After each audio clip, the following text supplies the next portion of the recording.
ke desa melihat wayang, lalu pulang menonton akrobat. Istri patuh, suami penyayang, menjadi berkah hingga akhirat. Selamat pagi, kita masuk pada renungan pagi dengan judul Sudah Selesai. Dengan ayat hafalan, sesudah Yesus meminum anggur asam itu, berkatalah ia, sudah selesai. Lalu ia menundukkan kepalanya dan menyerahkan nyawanya. Yohanes 19 ayat 30. Iblis dengan penggodaannya yang ganas memedihkan hati Yesus. Juru selamat tidak dapat melihat melalui pintu kubur. Harapan tidak menunjukkan kepadanya tentang keluarnya dari kubur sebagai seorang pemenang, atau mengatakan kepadanya tentang penerimaan Bapa akan pengorbanan itu. Ia khawatir jangan-jangan dosa sangat mengerikan pada pemandangan Allah sehingga perpisahan mereka akan kekal.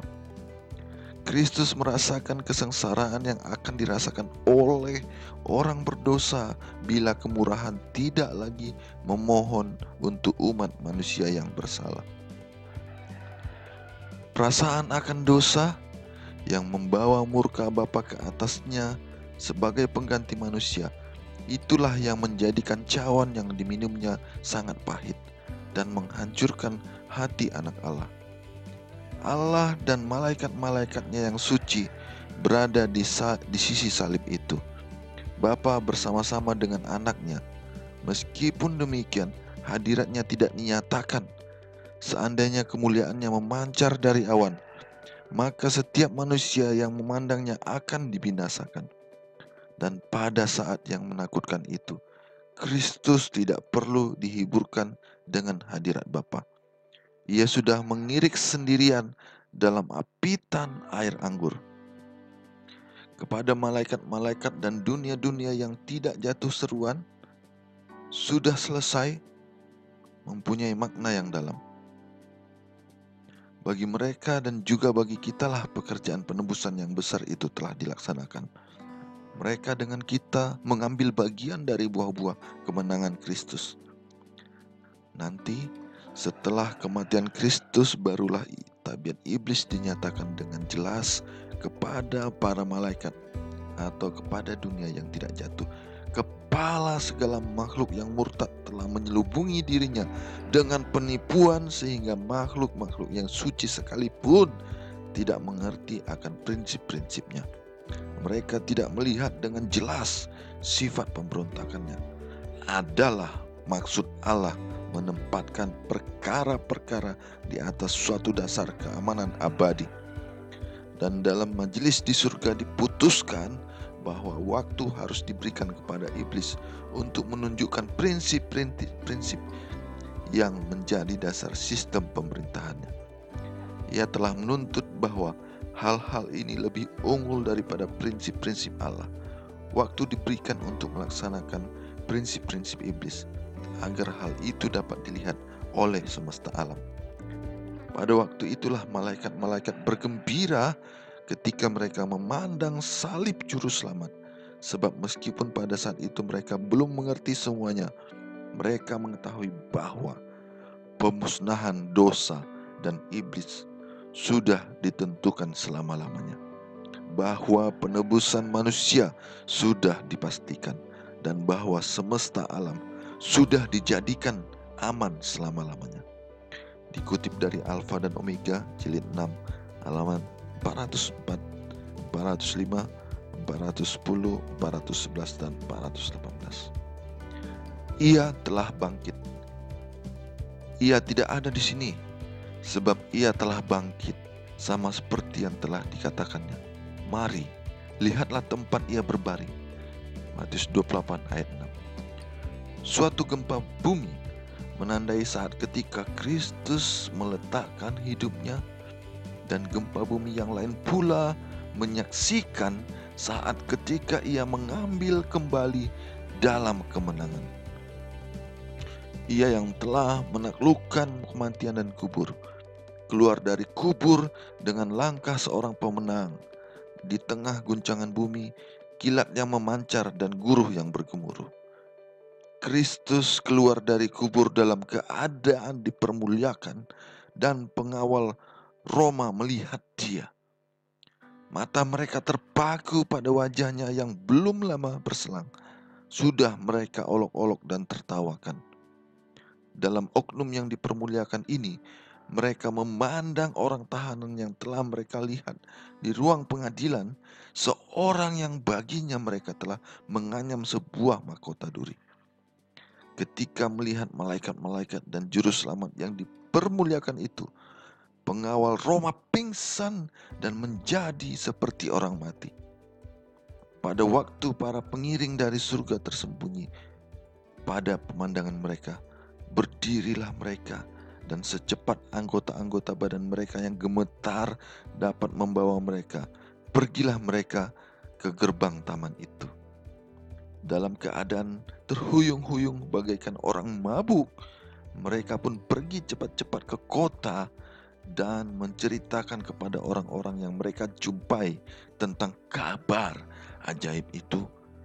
Mereka sedang menuju kepada Pilatus, tetapi berita mereka telah disampaikan kepada para penguasa Yahudi, dan imam-imam besar dan penghulu-penghulu menyuruh memanggilnya untuk dibawa menghadap mereka lebih dulu.